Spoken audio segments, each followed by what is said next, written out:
Good morning. My name is Christian Reynolds and I'm here from N8 AgriFood to talk about food systems and food system choice. As we said, if you're using Twitter today, could you also make sure to tweet with the N8 AgriFood hashtag, and my own internet hash is there at @sartorialfoodie. So it'll be great to have you tweeting and hashtagging and retweeting, because there's been an amazing amount of activity on Twitter and social media about this conference. So my specialism is in theme 3, and theme 3 is involving in dietary change. And I'm specifically looking at household food waste, household food insecurity, and how food practices have changed, which has led to how our diets have changed and our health and our impacts on the environment. I've previously worked in Australia and also at the Rowett Institute in the University of Aberdeen before moving into N8 AgriFood. So my big message for today is that our food system is amazingly complex. There's a lot of change happening, and it was changing 100 years ago. It was changing 50 years ago, and it will continue to change. Our efforts today will hopefully create positive change, but it's going to continually change, and that's due to many factors. Some of them are social, some of them are due to the crops we're farming and the choices we make on the farm, some of them are economic, and some of them are environmental, such as climate change, and how all these blend are actually influencing our diet. I think we've heard a lot of different talks about this over this conference, ranging from, say, the effects on childhood obesity through to food safety. Our food system is amazingly complex and influencing all these things. But because it's a Friday morning, I thought, let's start with a really kind of positive idea. Let's say change cannot just be a bad thing. We've heard about increasing rates of obesity. We've heard about lots of other negatives this weekend, this conference. How about we actually think about the food system as a force for change, and how we can actually direct the food system to be a force for change? How can we amplify the positive trends that are already happening in the food system? So let's start at the beginning.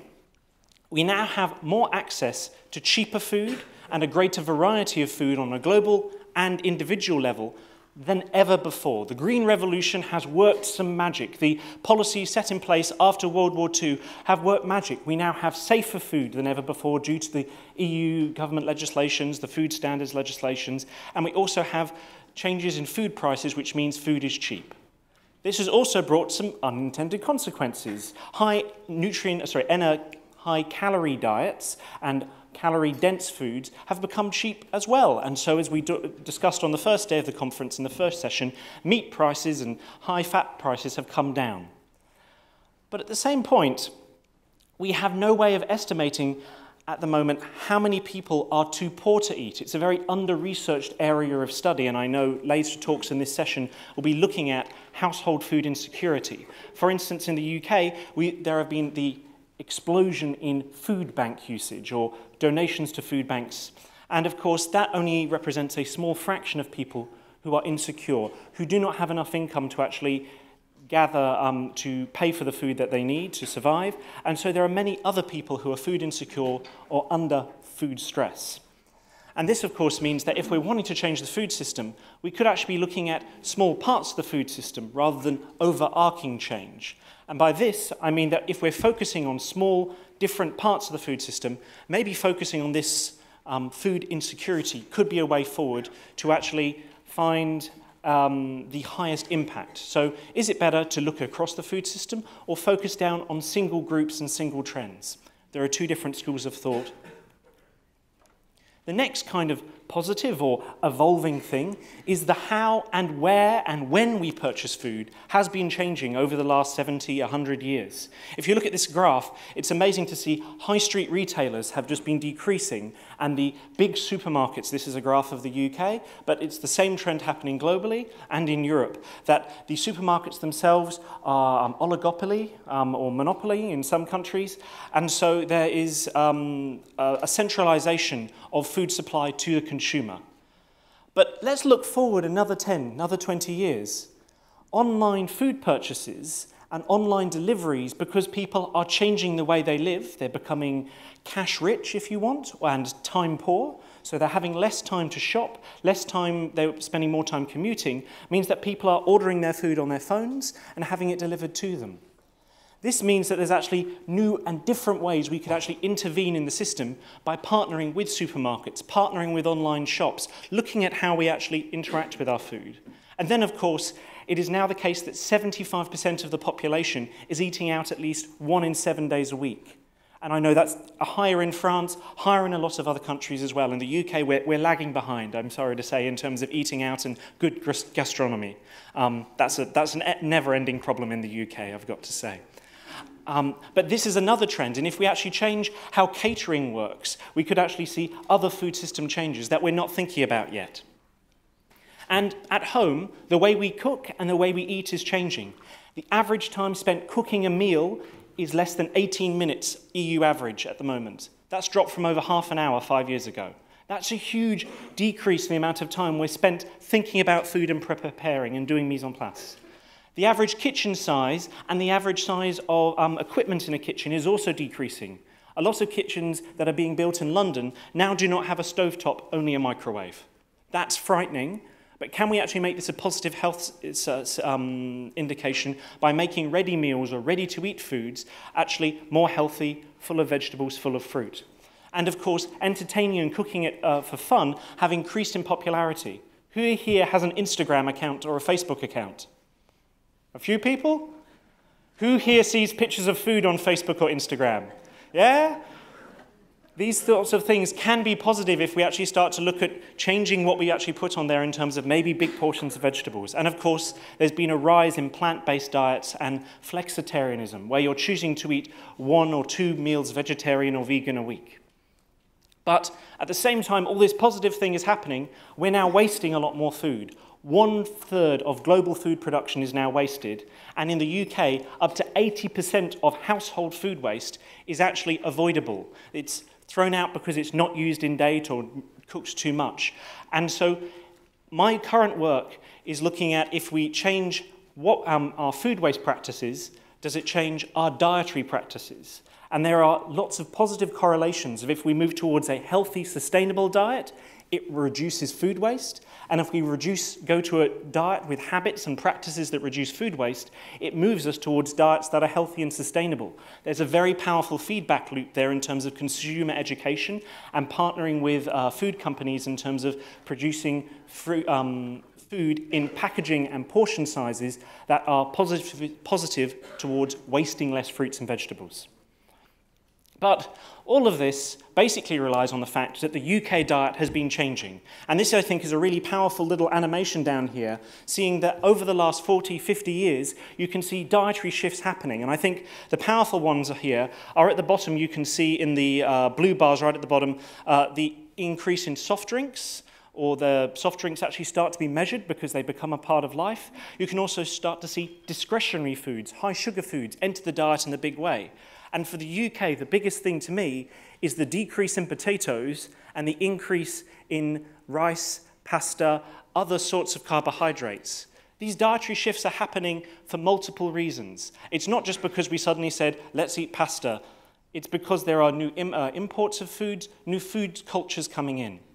And that means, of course, that we can start changing and amplifying these positive things that are happening around us. The food environment, we can start changing and discussing changes to the food system.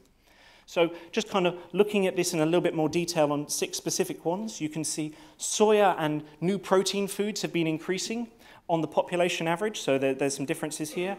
Fruit and vegetables have changed, fruits increased, vegetables have decreased, etc. And we have this high-resolution data. So why aren't we actually looking at these long trends in terms of what's eaten? But I guess the big thing about this conference is, due to the food we eat, due to our lifestyles, our activity levels, many complex factors, our waistlines have begun to change over the last 40, 50 years. And you can see that in 2008, 1 in 7, 1 in 6 people in the UK was obese or overweight. And that's a startling number, and that's $2 trillion in global healthcare costs a year due to obesity and other related diseases. I don't need to tell us this. But I guess the thing I want to walk away from this conference and this panel saying is there are possibilities and room for hope. We can take the dietary change that is currently happening and hopefully amplify what is happening, because it's not all happening to the population as a whole. Each generation, each segment of the population are changing in their own unique ways. So just looking at this, you can see that there's a difference in generational change. And so the orange bar of 55 and 45-year-olds on this graph, the central bars, were the ones who were becoming obese in the highest proportions over the time period. And I got intrigued by this to see, was the dietary shifts happening to people in those age groups first? And again, this is just looking at 2012. You can see that the highest proportion of people who are obese, overweight, is 45s, 50s, the baby boomers now. And I've been digging through the data, and it looks as if, in terms of positive, each dietary pattern for each separate generation are moving in slightly different ways. And the dietary habits, the dietary pattern you form by the time you're mid-20s, 30s, we've known this for a while, of course, is slightly fixed. But actually looking at it like this, you can see that it stays on and then, of course, decreases as your calorific consumption decreases with older age. But the amount of red meat, the amount of fruits, the amount of vegetables remains fixed at these early ages. And so how do we actually enhance the food system to start talking about these things? So I guess what I want to say in this is, if you actually start looking at your birth decade and after you're at the age of 30, your food consumption and your calorific consumption has an arc to it. But the new generations that are being born have slightly lower calorie consumptions and slightly different bundles of food. And so how about we start looking into the dietary habits of tomorrow's generation and seeing how we can influence them, so in the next 40 years we can be having a different sort of food system discussion. And that, I think, is a quite powerful message to say that the generations of born after 75, 85, who I've not included in this graph, who I'm in, and say the 90s, they have a higher fruit and vegetable consumption than previous generations already. They have a lower animal consumption. However, their sugar-based consumption is where there's some problems and things like that. So it's looking through those different dietary habits and how we can actually start to look at this. So I think the key message here is generations are changing. Let's actually move towards looking at different generations and seeing how we can change the food system to highlight this, and we can learn from the positive deviants. There are people, and this is a graph from my other work, which is looking at healthy, sustainable eating, as well as looking at health, looking at sustainability or low greenhouse gas emissions, and saying there are many different journeys you can take towards a sustainable diet and a healthy diet. People who have low greenhouse gas or already sustainable diets which are unhealthy need different dietary advice and different food system change to help them move towards a healthy diet compared to people who are not environmentally responsible and very unhealthy. There's different journeys and different support mechanisms we can give. So let's learn from the journeys of the positive deviants, or the people down in this corner who already have these diets. Let's look at the practices and dietary habits they have and how we can enhance those. So my take-home messages for this are just saying there is a lot of potential here to change. We can influence food environments, we can influence food habits, we can influence food practices. There's lots of different levers to pull. But we can also amplify the positive trends of what's happening now. Every single change doesn't have to be a negative. If it's about we're losing the amount of time in the kitchen, let's focus on what other things are happening to compensate for that. It means we're going and eating out more. It means we're relying on convenience food more. Can we make that food more healthy? Is that an easier route than getting to people to shift back to a food system or a food habit that is no longer aligned with our current lifestyles? And can we tailor those messages to talk to different parts of the society and require to speak to individuals' dietary habits? And I guess the thing which I would most say is we need to understand what individuals are doing and aspiring to do and help them become the person they want to be on social media rather than the person they are. So eating the big plates of vegetables and lovely looking food on social media rather than the person who will just go and get a bag of deep fried food from a convenience store. So thank you very much.